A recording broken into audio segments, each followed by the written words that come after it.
Bom dia a todos e a todas. Meu nome é Murilo Azevedo, sou professor de Física no Instituto Federal do Rio Grande do Sul e também sou coordenador do Núcleo de Educação à Distância do campus onde trabalho, que é o Farroupilha. Essa aula é uma aula livre, tá? Mas ela é destinada principalmente aos alunos do curso de formação de professores. O nome da disciplina é TICS, em ambientes educacionais. A TICS é uma sigla para Tecnologias da Informação e Comunicação em Ambientes Educacionais. Se você está vendo esse vídeo agora, muito obrigado primeiro pela audiência, mas também significa que a live que eu gostaria de fazer no dia 3 de abril não foi possível de ser feita, porque como nós estamos no isolamento social, eu não tenho acesso aos equipamentos que normalmente eu tenho no campus, então tentar fazer uma live de forma improvisada não foi possível.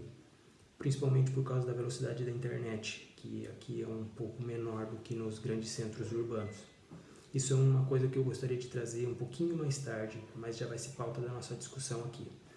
Bom, vamos aos assuntos gerais. Eu gostaria de discutir com vocês o texto de Aprendizagem Significativa Crítica do Marco Antônio Moreira.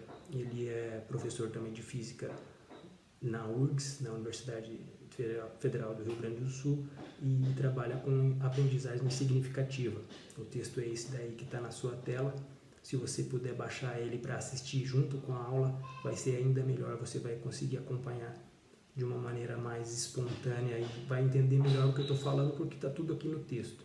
Tá? Eu sou um grande admirador da aprendizagem significativa, apesar de não ter essa formação, mas eu vou tentar trazer um pouquinho dos conceitos de aprendizagem significativa e como a gente consegue alcançar o aluno através da aprendizagem significativa, porque ela é composta de várias estratégias e a gente vai aprender um pouquinho dessas estratégias para chegar ao teu aluno. Bom, vamos direto ao assunto. O nome da disciplina é TICS em Ambientes Educacionais. TICS é uma sigla que vem de Tecnologias da Informação e Comunicação. Primeiramente, eu gostaria de perguntar para você que está me assistindo aí o que é tecnologia. Você pode dar um pause no vídeo e pesquisar, mas eu já fiz isso e tecnologia ela tem uma definição bem clara. Tecnologia é o produto da ciência, da engenharia que envolve o conjunto de instrumentos, métodos e técnicas que visam a resolução de problemas.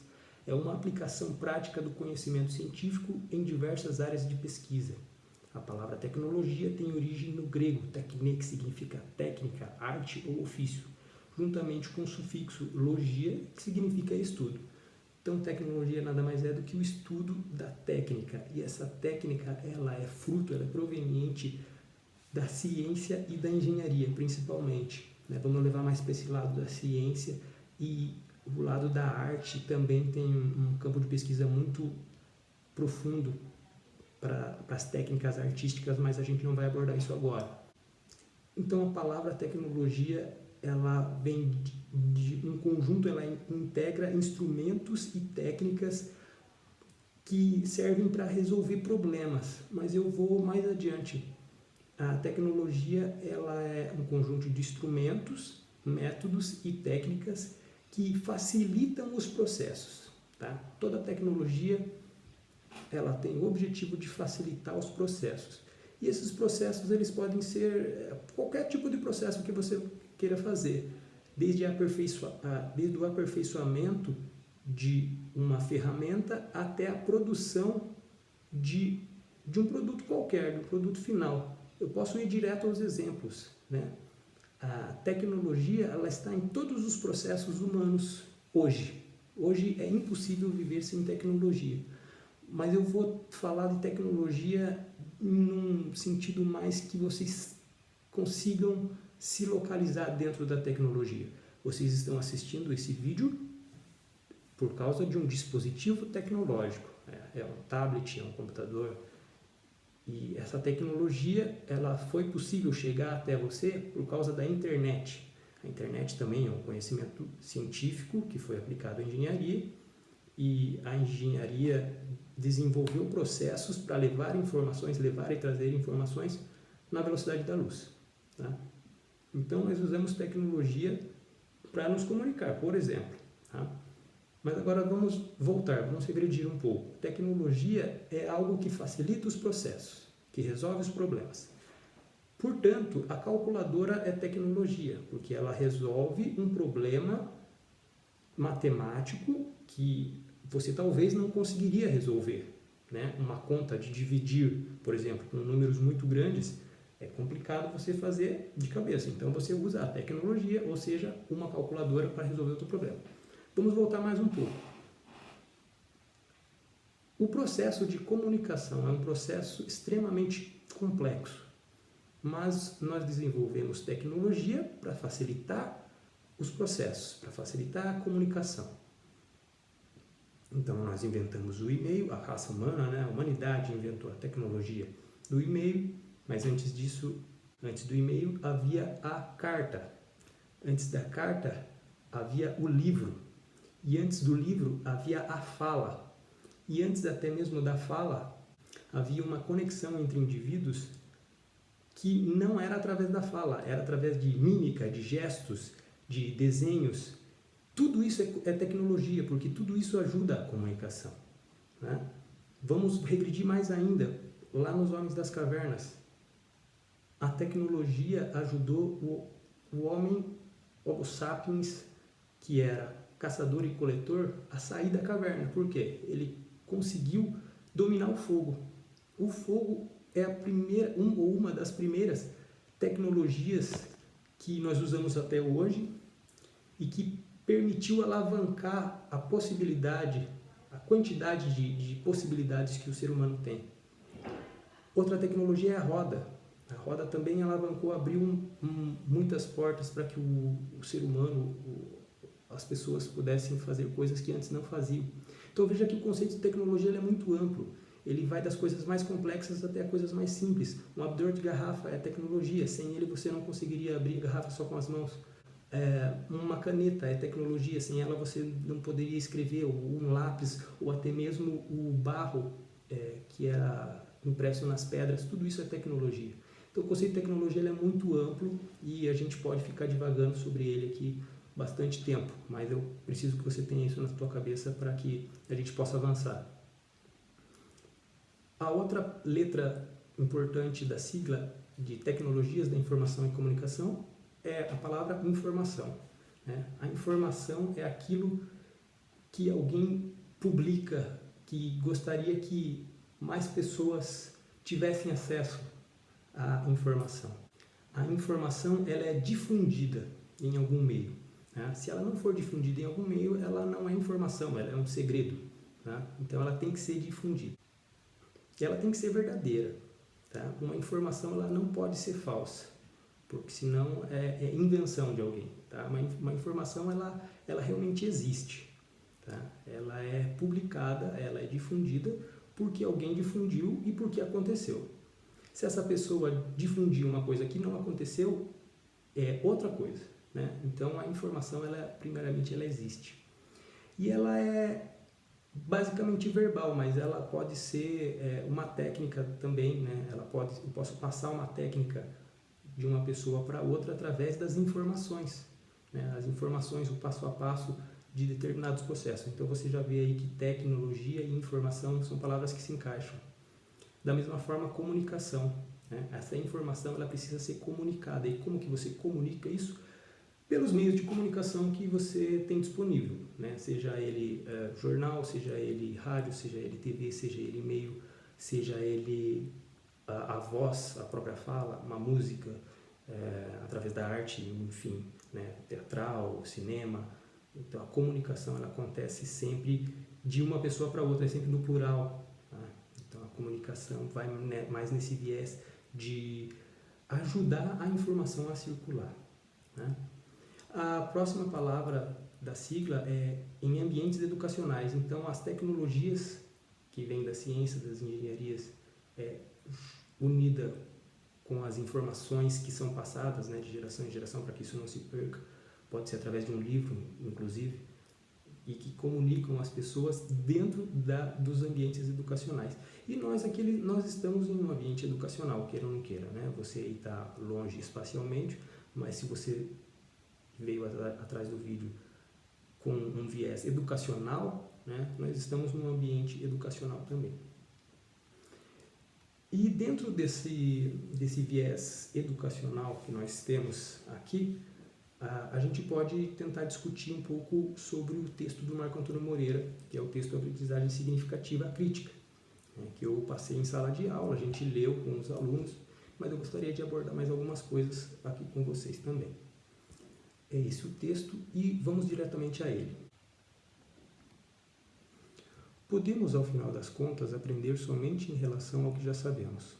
Contrariamente ao senso comum, isso significa que, se não sabemos muito, nossa capacidade de aprender não é muito grande. Esta ideia, por si só, implica uma grande mudança na maioria das metáforas que direcionam políticas e procedimentos das escolas. As ideias de Paulo Freire vão até o mais íntimo da sala de aula. Os professores preparam suas aulas levando em conta o que os alunos já sabem. Eles não são mais elementos vazios, tornam-se um ponto de partida de toda a aprendizagem. Os exemplos, os problemas, a finalidade da aprendizagem nasce do que é o aluno concreto.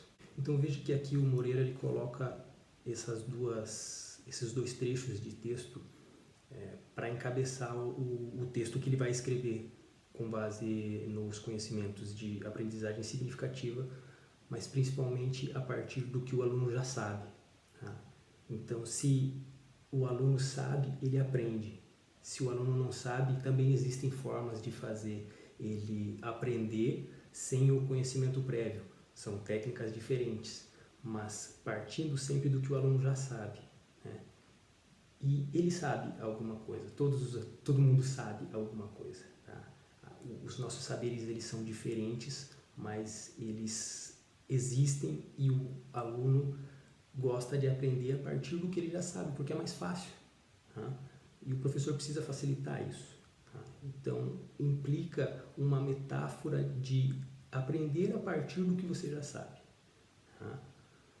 O aluno não é vazio, ele não é uma folha em branco na qual o professor escreve o que ele quiser. Essa metáfora ela é horrível, ela não acontece de verdade, muito longe disso. Né? O aluno vai assimilar aquilo que ele quiser da forma que só ele vai aprender daquele jeito. E o professor precisa estar atento a isso. Na página 3, a introdução.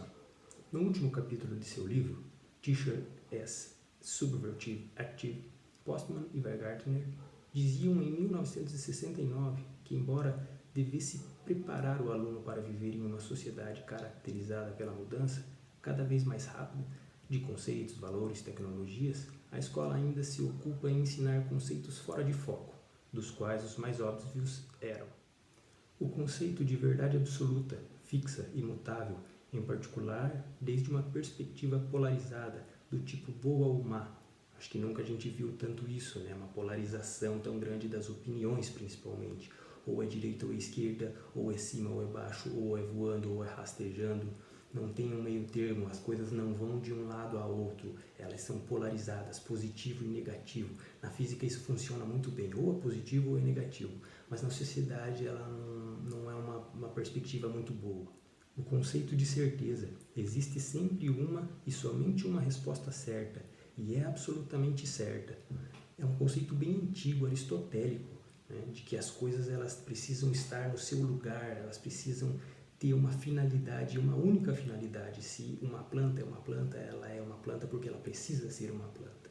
E nós vemos que hoje em dia, principalmente no nosso mundo, a sociedade não pode mais ter pilares que sejam tão fixos no chão. Eles têm que ser mutáveis, as pessoas mudam, a sociedade muda, a educação muda, tudo muda.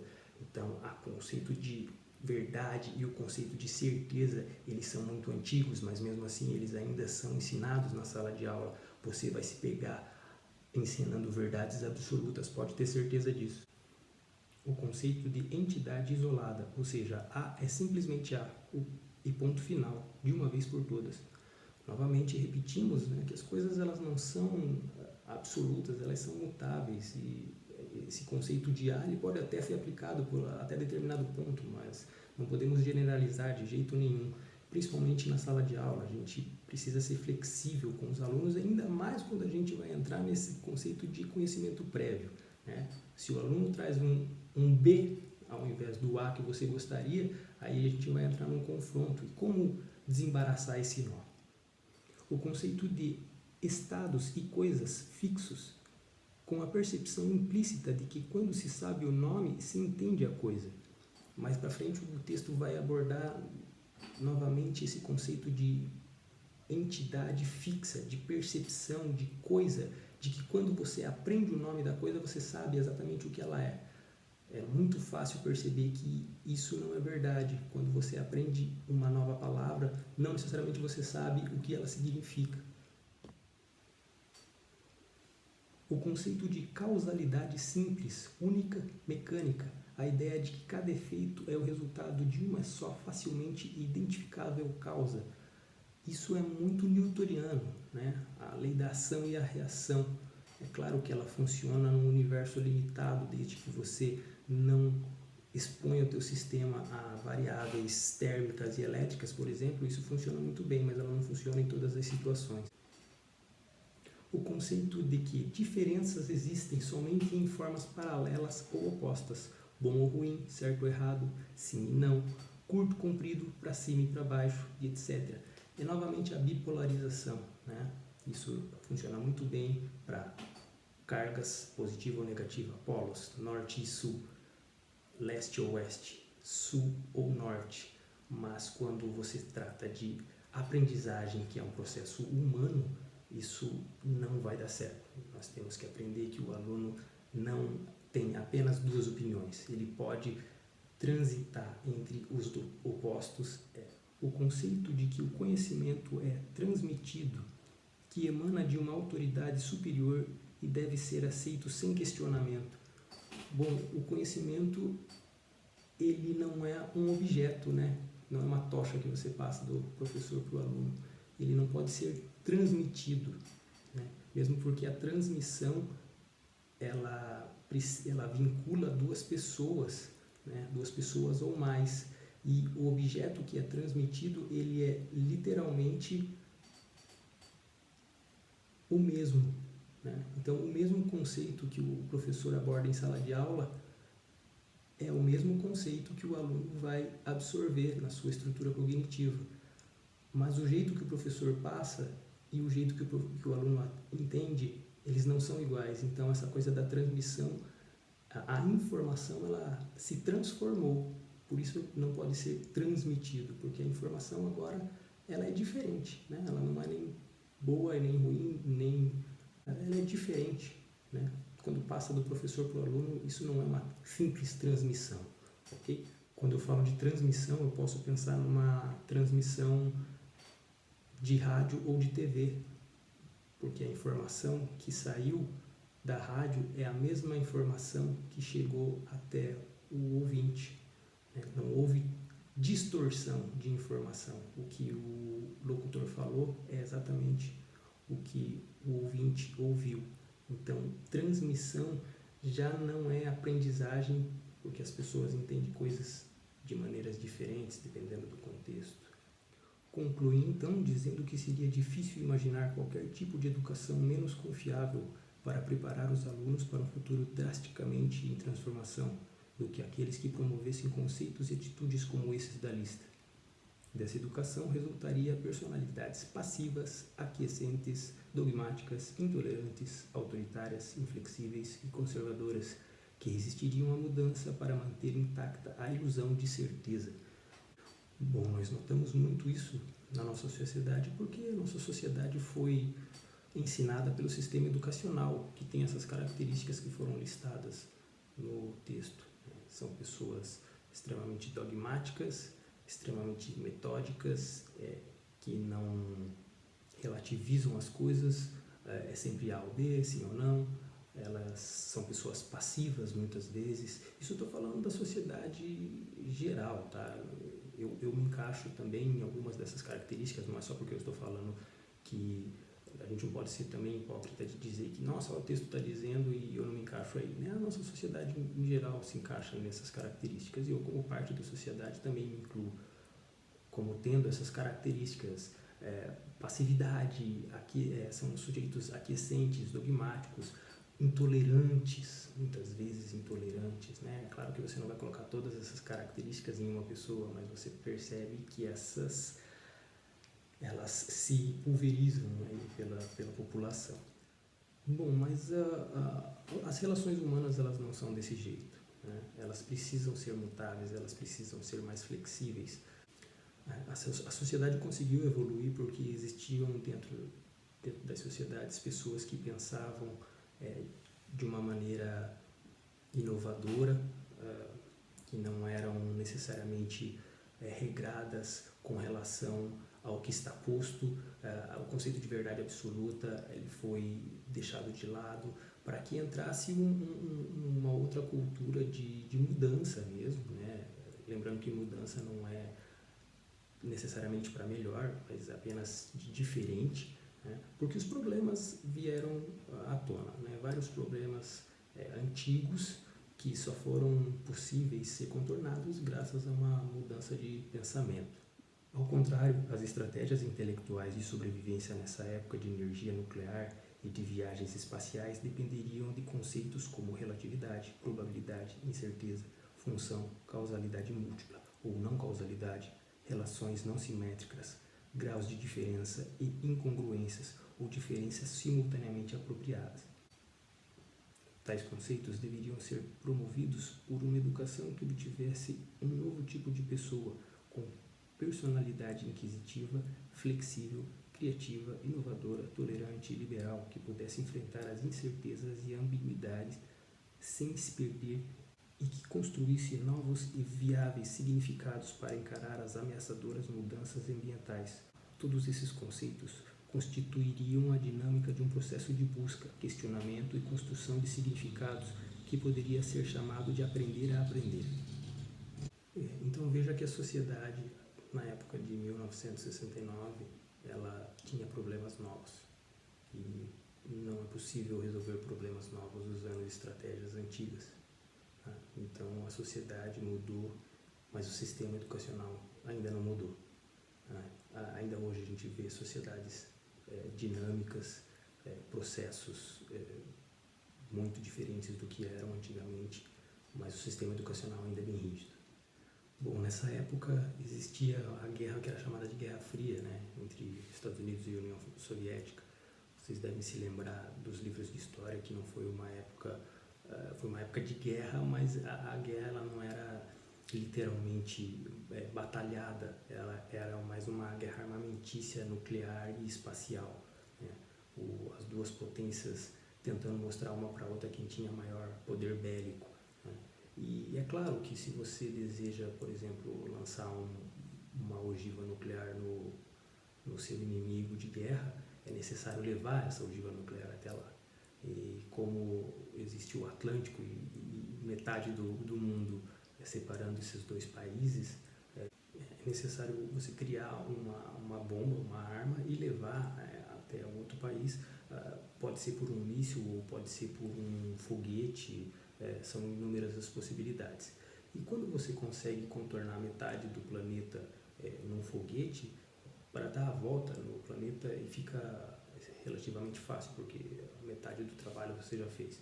Mas o conhecimento, então, para levar o homem à Lua, para levar os foguetes a lançar satélites, a questão nuclear mesmo, de energia nuclear, a questão bélica, a guerra biológica, que muito se teve medo na Segunda Guerra Mundial, todo esse conhecimento ele veio através da ciência, né? E com a mordaça, né, e com as ataduras do sistema educacional, foi necessário criar uma nova cultura de conhecimento para que esses problemas pudessem ser contornados. Então as pessoas dessa nova escola de pensamento, elas tinham que lidar com problemas de relatividade, probabilidade, incerteza, sistemas, funções, assimetria, causalidade e os modelos matemáticos, né? O que agregou muito a essa nova cultura de educação. Mas a escola também foi responsável por colocar outros conceitos desnecessários, né, junto com esses conceitos que eram necessários, né? O texto traz aqui o conceito de informação como algo bom e necessário, né? Quanto maior a quantidade de informação, mais informada a pessoa é e melhor é para ela, que ela esteja bem informada. Outros conceitos, o segundo aqui eu gosto muito, que é o conceito de idolatria tecnológica. Assim como a informação, a tecnologia, ela é boa, ela é sempre boa, e quanto mais tecnologia, melhor a sua qualidade de vida. A gente vai se aprofundar no texto, mas de cara já dá para dizer que isso não é necessariamente verdade, né? A tecnologia, ela não tem apenas o lado bom, ela também tem o ônus, assim como todas as coisas que nós adquirimos do mercado, né? Vamos colocar aí o mercado que fornece a tecnologia para a gente. O conceito de consumidor, né? O consumidor, ele sempre precisa consumir mais e melhor, mas sempre mantendo o seu direito de consumidor, né? O direito de consumidor, porque ele está pagando, ele precisa e ele tem a sua necessidade, ela precisa ser satisfeita, né? Porque ele está pagando por aquilo, né? O conceito de consumidor, ele é muito forte na nossa sociedade e principalmente também na escola, a gente vê essa repetição, né? O conceito de globalização da economia, né? A economia como um todo, você exporta, você importa, você pode fazer o que você quiser com os seus produtos que você consome, né?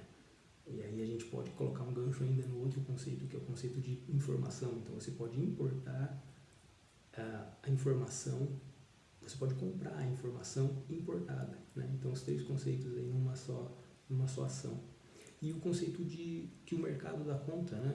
Que o mercado, ele é responsável pela demanda, pela procura e pela qualidade de todas as coisas que podem ser mensuradas ou qualificadas ou precificadas.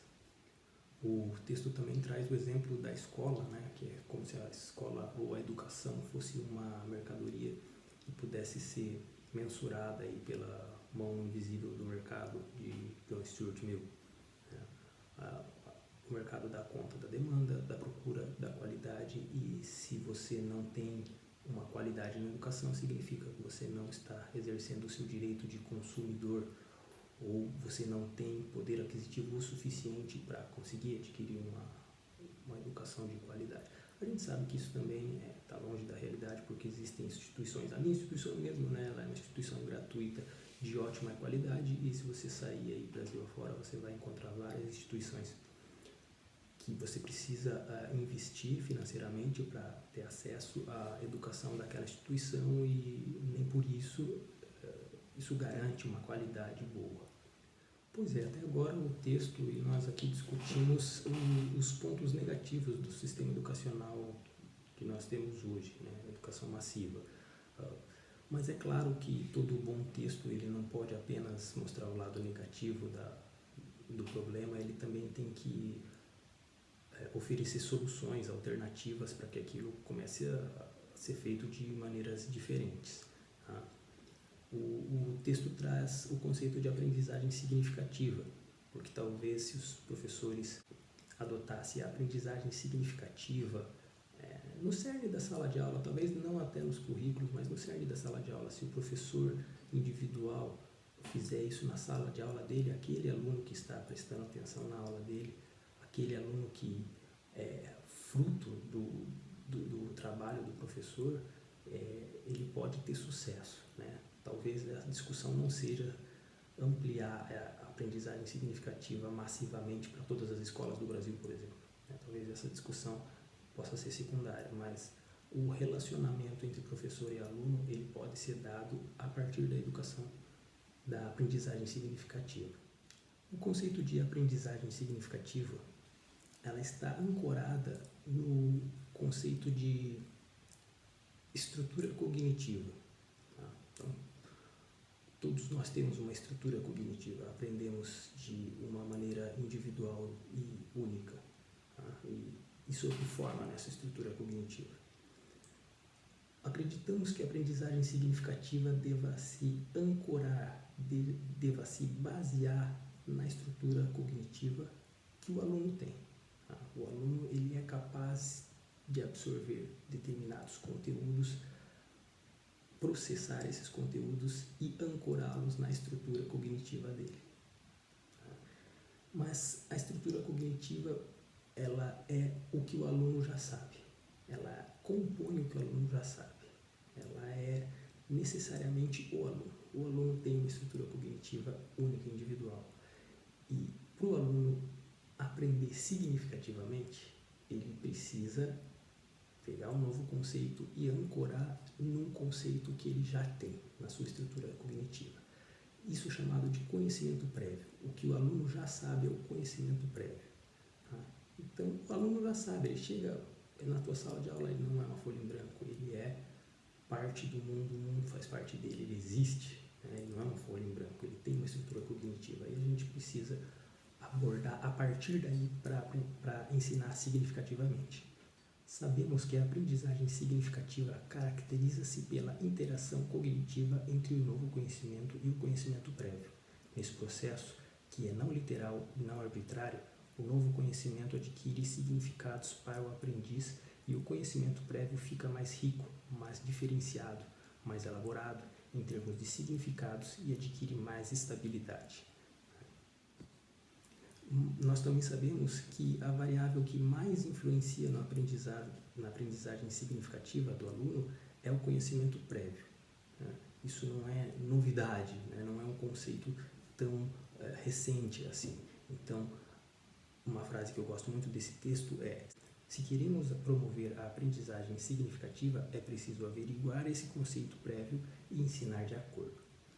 Então, o professor chega na sala de aula, examina os alunos para ver o que eles já sabem e aí parte daí para avançar no conteúdo. Talvez essa seja uma regra, bem entre aspas, que não é regra nenhuma, mas talvez essa fosse uma estratégia muito promissora de aprendizagem significativa.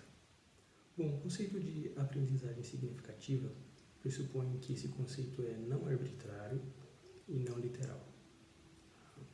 Não arbitrário porque ele não pode ser assimilado por qualquer parte da estrutura cognitiva do aluno. E é não literal porque o conhecimento ele pressupõe um entendimento. A diferença de conhecimento e de informação eu gosto de definir desse jeito. O literal é informação, o que precisa ser degustado, digerido, absorvido, fazendo uma analogia aí com o sistema digestivo, isso é conhecimento. Então, o produto da digestão é o conhecimento, se vocês preferirem. Em outro extremo, nós temos a aprendizagem mecânica. De um lado, aprendizagem significativa, no outro extremo, aprendizagem mecânica. Não existem só os dois extremos, existe um contínuo entre um lado e o outro, que é possível transitar por esse contínuo. A ideia de continuidade, a gente precisa da ideia de continuidade para entender a aprendizagem significativa e a aprendizagem mecânica.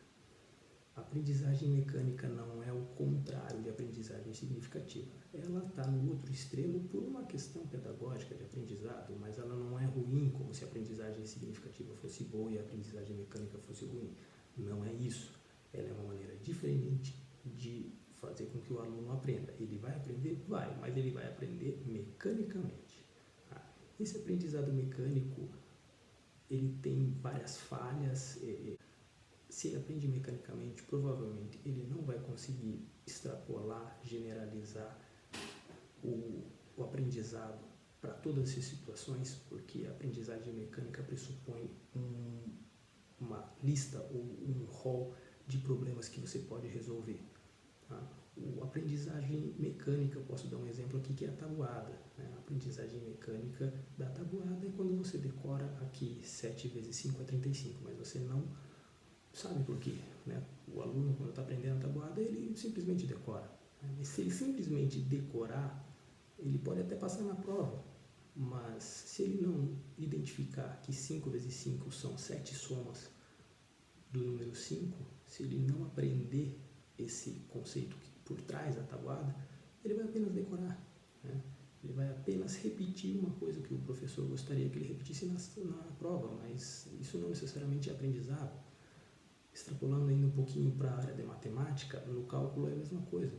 Existe uma lista de integrais, uma tabela de integrais, e essa tabela ela é limitada, né? Mas se o aluno entender que a integral de uma determinada função ela é proveniente de uma série de passos, ele não vai precisar repetir todos esses passos toda vez, mas ele vai entender da onde saiu essa função, essa integral, né? A mesma coisa com a derivada.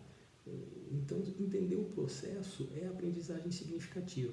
Decorar que a tabela de um é equivalente à tabela do outro é aprendizagem mecânica, é a decoreba, é isso que a gente gostaria de não reproduzir na sala de aula. Né? Mas não que a aprendizagem mecânica seja ruim. Veja, você pode levar o aluno a aprender mecanicamente a tabuada, né? Porque ele precisa disso para aprender mais para frente frações. E quem sabe para frente ele consiga entender que 7 vezes 5 são 7 somas de 5. Tá? Você não precisa educar ele, dar toda a informação que ele precisa na hora. Né? Esse passo pode ser gradual, pode ser mecanicamente, mas também cronologicamente distribuído no tempo. Na página 6, o finalzinho da página 6, está escrito assim: resumindo, aprendizagem significativa é aprendizagem com significado, compreensão, sentido, capacidade de transferência, oposta à aprendizagem mecânica, puramente memorística, sem significado, sem entendimento, dependente essencialmente do conhecimento prévio, do aprendiz, da relevância do novo conhecimento e sua predisposição para aprender. Tem aqui um outro conceito que é a predisposição, né? Não tem como você também ensinar o aluno a abrir a cabeça dele com o machado e colocar as coisas dentro. Ele precisa estar aberto para aprender, ele precisa querer aprender. É impossível ensinar para alguém que não queira aprender. Primeira coisa é isso, né? Segunda coisa é, para facilitar a aprendizagem significativa, é saber o que o aluno já sabe. Eu costumo citar o exemplo de quando a gente chega numa aula de física, para ensinar, por exemplo, os conceitos básicos de gravitação, eu solto dois objetos. Um tem uma massa muito grande, por exemplo, um piano ou um cofre, e outro tem uma massa muito pequena, por exemplo, uma bolinha de tênis, uma bolinha de gude, por exemplo. E se eu soltar os dois ao mesmo tempo, da mesma altura, qual dos dois vai chegar antes ao chão? Eu faço essa pergunta para os alunos, assim como eu faço para vocês. Vocês têm um tempo aí para pensar, se pausar o vídeo, para saber qual é o nível de entendimento de gravitação da turma. Porque tem três opções: ou a bolinha menor, com menor massa cai antes, ou a bolinha com maior massa cai antes, ou as duas chegam juntas ao chão. Então, você tem aí três respostas possíveis. Você pode identificar facilmente quais alunos têm um entendimento correto, um entendimento errôneo desse conceito. Aí você pode já começar a mapear os seus alunos. Cada professor tem a sua estratégia de mapeamento de sala de aula. Você pode criar a sua, você deve criar a sua. Tá? Então, o conhecimento prévio é muito importante que o professor saiba o que o aluno deveria saber. Ele já sabe sobre gravitação, ele já sabe que os dois corpos caem juntos? Ótimo, então vamos para frente. Se ele não sabe, bom, a gente vai talvez usar a metodologia da mecânica, aprendizagem mecânica, né? Fazer ele jogar 10 vezes a bolinha ali, ele vai aprender mecanicamente que as duas coisas caem ao mesmo tempo, e aí depois você pode prosseguir, mas não antes de saber o que o aluno ainda não entendeu, porque daqui a pouco você vai estar começando a falar de aceleração, de forças gravitacionais, e se ele não tem o conhecimento básico, vai ficar bem complicado para ele entender mais para frente. Bom, gente, eu vou parar por aqui. Eu gostaria que vocês tomassem gosto pelo texto e avançassem nele. Vocês vão ver que tem muitas coisas que fazem bastante sentido, mas essa aqui é só uma prévia do que eu já falei na sala de aula com vocês. Alguns alunos perderam e agora podem ter a oportunidade de rever essa aula quantas vezes for necessário, quantas vezes quiser. Espero que vocês tenham gostado. Tem alguns textos lá no Moodle. É claro que nós vamos ver todos esses textos numa velocidade adequada na sala de aula, mas se você quiser adiantar o processo, você tem à disposição aí os textos que a gente vai abordar. Ok? Espero que tenham gostado. Dá like aí no vídeo. Caso você seja meu aluno, a gente se encontra quando a pandemia passar. Caso você não seja meu aluno, siga-nos o IFRS NEAD no YouTube para receber a notificação dos novos vídeos. Muito obrigado pela audiência, até mais.